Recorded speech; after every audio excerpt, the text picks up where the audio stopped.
Madam Speaker, it's well known where I stand on issues regarding voluntary assisted dying. And in almost the year since I've been elected, I've had many people contact me about their desire for the federal law to be overturned so that we can properly debate it in the community and in this place and not be beholden to outdated legislation made by people who do not represent us. A constituent contacted me recently and shared a story that I think is so important to put on the record. My constituent is anonymous for reasons which I think will become obvious. And I quote, "My mother developed emphysema and was suffering from chronic back pain. She made the decision to end her own life and began researching how to do it. She spent some months meticulously planning her death, discussing it frequently with me and my father. I found this distressing and spoke to my doctor and hers to see if there was some way we could help her feel comfortable with her life.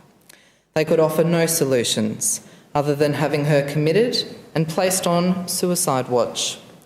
Her death from emphysema was not imminent enough for her to be placed in a hospice. My mother asked me to obtain the book Final Exit for her. I did so because I knew she was determined to end her life with or without it. If I had failed to support her, she would have died alone, feeling unloved. She ended her life in the presence of myself and my father. The method she chose was uncomfortable for her and traumatic for us. She had left a note for her GP and asked us to contact him after she was gone. The note requested him to quietly record the cause of death as heart failure. The doctor stood by the ethics of his profession and reported my mother's death as a suicide to the police. My father and I were taken to the station the same day and interrogated separately for some hours. My father's computer was seized, as was my mother's address book. The police used the address book to contact my mother's friends and questioned them. Mum had been concerned about the stigma of suicide and wanted my father and I to tell no one what she had done. Dad and I lived under the shadow of prosecution until our case came before the coroner 2 years later. We were both open and honest about what we had done and why. I was prepared to go to prison for it.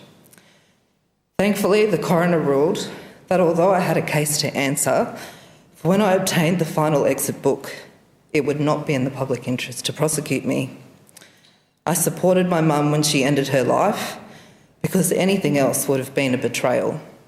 She would have died anyway, feeling unloved and alone. Madam Speaker, no one should have to be put in that position.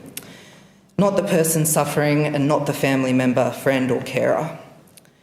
And while ever voluntary assisted dying is illegal, families and people suffering are forced to make these types of choices and decisions and to be put in these positions.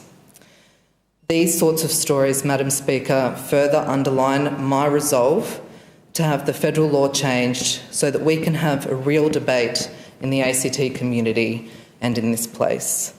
It's for this reason that I'll continue to ask all Canberrans to sign my petition to restore the ACT's right to determine its own laws regarding voluntary assisted dying. And I just wanted to express my thanks to the constituent who gave me the permission to read out her story today. Thank you. Thank you, Ms Chain. The question is that the Assembly do now adjourn. Ms Lee. Thank you, Madam Speaker.